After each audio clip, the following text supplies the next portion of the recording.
ಕೆಲವರು ಗೊತ್ತಿಲ್ಲದೆ ಕಪ್ಪಿಗಳ ಥರ ನೋಡಿ ಈ ಜಾಗಕ್ಕೆಲ್ಲ ಬರ್ತಾರೆ ಕಣ್ರಪ್ಪ. ಅವು ಬರಬೇಡಿ ಕಣ್ರಯ್ಯ, ನಿಮ್ಮ ಪ್ರಾಣ ಪಕ್ಷಿ ಆರೋಗುತ್ತೆ. ಸೊ ಅಲ್ಲಿ ರಸ್ತೆ ಇದೆ, ರಸ್ತೆ ನೋಡಿಕೊಂಡು ಈ ಕಡೆ ಬರ್ತಾರೆ.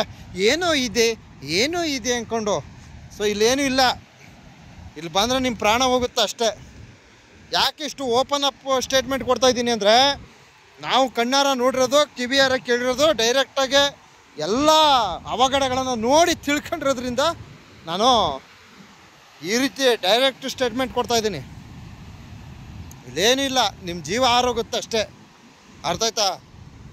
ಬರಬೇಡಿ. ನೋಡಿ ನೋಡ್ಕೊಳ್ರಪ್ಪ,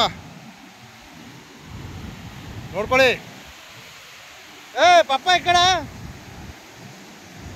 ನೋಡಿ ರೀತಿ ಅಲ್ಲ. ನೋಡಿ ಹೆಂಗೆ ಹೋಗಿದ್ದಾನೆ, ಎಲ್ಗೋಗಿ ನಿಂತವನೆ, ಸೆಲ್ಫಿ ಹುಚ್ಚು. ಬರಪ್ಪ, ಬನ್ರಿ. ಎಲ್ಲೆಲ್ಲ ಹೋಗ್ಬಿಡ, ಬರಪ್ಪ. ಏನು ಗೊತ್ತಾಗಲ್ವ ಅಷ್ಟು? ಏನಪ್ಪ ಅಷ್ಟು ಅಲ್ಲಿ ಸೆಲ್ಫಿ ತೆಗಿಯಕ್ಕೆ ನಿಮ್ಗೆ ಅದೇ ಬೇಕಾ ಜಾಗ? ನೀವೊಂದ್ಸಲ ಹೇಳ್ರ, ಅರ್ಥ ಮಾಡ್ಕೋಬೇಕಂಡ್ರಿ. ಎಲ್ಲ ನಿಮ್ಮ ಪ್ರಾಣ ಪಕ್ಷಿಗಳು ಆರೋಗುತ್ತೆ. ಪ್ರವಾಸಿಗರು ಬಂದಾಗ ಇಲ್ಲಿಗೆ ಪ್ರವಾಸಿಗರ ಥರ ಇದನ್ನೇ ಇರಬೇಕು. ಅರ್ಥ ಆಯ್ತಾ? ಇಲ್ಲಿ ನಿಮ್ಮ ಜೀವ ಅತ್ಯಮೂಲ್ಯ. ನೋಡಿ, ಇಂಥ ಜಾಗದಲ್ಲಿ ಬಂದು ಪ್ರಾಣ ಕಳ್ಕೊಳ್ತಕ್ಕಂಥ ಕೆಲಸ ಮಾಡ್ಕೋಬೇಡಿ. ನೋಡ್ಕೊಳ್ಳಿ. ಒಂದು 4 ಲೈಕ್ ಕೊಡಿ, ಮತ್ತೆ ಒಂದು 8 ಕಮೆಂಟ್ ಹಾಕಿ, ಮತ್ತೆ ಒಂದು 16 ಶೇರ್ ಮಾಡಿ. ಮತ್ತೆ ನೋಡ್ರಿ ಎಂಥ ವ್ಯೂ. ಏನು ಬ್ಯೂಟಿಫುಲ್ ಆಗಿದೆ.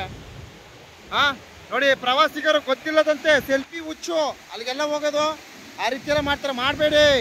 ಮಾಡಬೇಡಿ.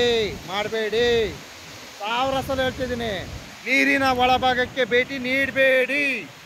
ನೀಡಿದಲ್ಲಿ ಪ್ರಾಣ ಹಾನಿ ಆಗುತ್ತೆ. ಇಷ್ಟೇ ನಾನು ಹೇಳೋದು. ವಾ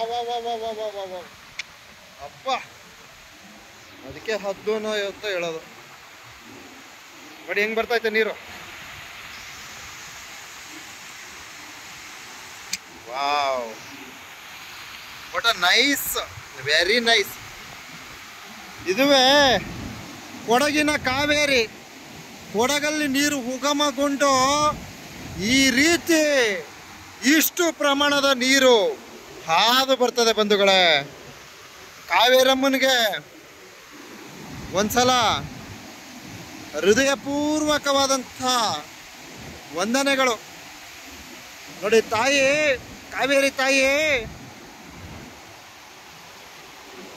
ನೀರು ಕೊಡ್ತಾಳೆ. ನಾವು ಬೆಳೆಗಳನ್ನು ಬೆಳ್ಕೊಳ್ತೀವಿ, ತಾಯಿಯನ್ನೇ ಅವಲಂಬಿಸಿರ್ತೀವಿ. ತಾಯಿಯ ಜೊತೆ ಹೆಚ್ಚು ಒಡನಾಟ ಇಟ್ಕೊಂಡ್ರೆ ಪ್ರಾಣ ಕಳ್ಕೊಬೇಕಾಗತ್ತೆ. ಅರ್ಥ ಆಯ್ತಾ? ತಾಯಿಯವರ ಸನ್ನಿಧಿಗೆ ಬರಬೇಕು, ನೋಡಬೇಕು, ಹೋಗ್ಬೇಕು. ತಾಯಿಯವರನ್ನೇ ಹೆಚ್ಚು ಅವಲಂಬಿತವಾಗಬಾರ್ದು. ಅರ್ಥ ಆಯ್ತಾ? ಇದುವೇ ನಮ್ಮ ಕಾವೇರಮ್ಮ. ಇದುವೇ ಗಗನಚುಕ್ಕಿ ಜಲಪಾತ. ಮುಂದೆ ಜಲಪಾತ ಇದೆ. ಸೊ ನಾನಿಲ್ಲಿ ದೃಶ್ಯ ಚೆನ್ನಾಗಿದೆ ಅಂತ ಈ ವ್ಯೂನ ತೋರ್ಪಡಿಸ್ತಾ ಇದ್ದೀನಿ. ಸೊ ನಾನಿಲ್ಲಿ ಕರ್ತವ್ಯವನ್ನು ಮಾಡ್ಬೇಕಾದ್ರೆ ನೋಡ, ಬಂಡೆದಲ್ಲ ಅಲ್ಲೆಲ್ಲ ಹೋಗಿದ್ದೀನಿ ನಾನು. ಯಾಕೆ ಹೋಗಿದ್ದೀನಿ ಗೊತ್ತಾ? ನಾನೇನು ನೋಡೋಕೆ ಹೋಗಿಲ್ಲ, ಪ್ರವಾಸಿಗರನ್ನು ಕಳ್ಸೋಕೆ ಹೋಗಿದ್ದು. ಪ್ರವಾಸಿಗರು ಗೊತ್ತಿಲ್ಲದಂತೆ ಅಲ್ಲೆಲ್ಲ ಹೋಗ್ತಾಯಿದ್ರು. ನಾನು ಅವ್ರನ್ನೆಲ್ಲ ಕಳ್ಸೋಕ್ಕೆ ಅಂತ ಹೋಗ್ತಾ ಇದ್ದೆ. ಸೊ ಹಾಗೆ ಆ ಮರದಲ್ಲೆಲ್ಲ ಕುಡ್ಕೊಂಡು ಬಿದ್ಕೊಳ್ಳೋರು ಒಂದಷ್ಟು ಜನ ಪ್ರವಾಸಿಗರು. ಅಲ್ಲೆಲ್ಲ ಮೇಲ್ಗಡೆ ಎಲ್ಲ ಹುಡುಗಿರು ಕರ್ಕೊಂಡೋಗೋರು ಅಲ್ಲಿಗೆಲ್ಲ. ಸೊ ನಾನಿಲ್ಲಿ ಡ್ಯೂಟಿಲಿದ್ದಾಗ ಅವ್ರನ್ನೆಲ್ಲ ನೋಡ್ಕೊತಿದ್ದೆ, ಒಬ್ಬರನ್ನ ಕಳಿಸ್ತಿರ್ಲಿಲ್ಲ. ನಾನೊಂಥರ ಇಲ್ಲಿ ಇದ್ದರೆ ಒಂಥರ ಹುಚ್ಚ ನಾನು. ಯಾವ ಥರ ಅಂದರೆ ಪ್ರವಾಸಿಗರನ್ನೇ ಬಿಡ್ತಿರ್ಲಿಲ್ಲ ಒಳಗಡೆ. ಆಮೇಲೆ ನನ್ನ ಬೈಕ್ಗಳವರು ಒಂದಷ್ಟು ಜನ ನನ್ನ ಮೇಲೆ ಹಲ್ಲೆ ಮಾಡೋಕ್ಕೂ ಬಂದಿದ್ದಾರೆ. ಒಂದಷ್ಟು ಜನ ಹಲ್ಲೆ ಮಾಡಿದ್ದಾರೆ ನನಗೆ. ಯಾಕಂದರೆ ನಾವು ಮಾಡೋ ಒಳ್ಳೆ ಕೆಲಸ ಅವ್ರಿಗೆ ಸಹಿಸ್ಕೊಳಕ್ಕಾಗ್ತಿರಲಿಲ್ಲ. ಪ್ರಾಣ ಕಳ್ಕೊತೀರ ಕಣ್ರೋ, ಹೋಗಬೇಡಿ ಅಂತಂದರೆ ಒಂದಷ್ಟು ಜನ ನನ್ನ ಮೇಲೆ ಹಲ್ಲೆಗೂ ಮುಂದಾಗಿದ್ದಾರೆ. ಸೊ ನಾನು ಹೇಳ್ಬೇಕಂದ್ರೆ ನನ್ನ ಮಾನವೀಯತೆ ದೃಷ್ಟಿಯಿಂದ ಒಂದು 4 ಜನ ಪ್ರಾಣ ಉಳಿಲಿ ಅಂದ್ಬಿಟ್ಟು ಕರ್ತವ್ಯ ಮಾಡಿದೆ. ಸೊ ನನಗೆ ದಿನ ಏನು ಮಾಡಿದ್ರು, ನನ್ನ ಮೇಲೆ ಆರೋಪಗಳು ಜಾಸ್ತಿ ಮಾಡಿದ್ರು. ಆರೋಪ ಅಂದರೆ ಯಾವ ಥರ, ನೀರಿಗೆ ಹೋಗೋದನ್ನ ತಡಿತಾನೆ ಅನ್ನೋದನ್ನ ಅದು ಬೇರೆ ಥರ ಕಲ್ಪನೆ ಮಾಡಿ ಹೇಳೋದು. ಸೊ ನಾನು ನೀರಿಗೆ ಬಿಡ್ತಿರ್ಲಿಲ್ಲಪ್ಪ, ನಾನು ನೀರಿಗೆ ಬಿಡ್ತಿರ್ಲಿಲ್ಲ, ಯಾರನ್ನೂ ಬಿಡ್ತಿರ್ಲಿಲ್ಲ. ಸೊ ಇನ್ನು ಕೆಲವರು ಹೋಗ್ಲಿ ಅಂದ್ಬಿಟ್ಟು ಸುಮ್ಮನೆ ಕೂತಿರೋರು. ನಾವು ಹಂಗಲ್ಲ, ನೀರಿಗೆ ಬಿಡ್ತಿರ್ಲಿಲ್ಲ. ಸೊ ನೋಡಿ, ಒಳ್ಳೆಯವ್ರಿಗೆ ಕಾಲ ಇಲ್ಲ ಅನ್ನೋದು ಅದಕ್ಕೆ. ಒಳ್ಳೇದು ಮಾಡೋಕ್ಕೆ ಹೋದರೆ ನಮಗಿಲ್ಲಿ ಕಾಲ ಸಿಕ್ಕಲಿಲ್ಲ, ಏನು ಮಾಡೋಕ್ಕಾಗಲ್ಲ.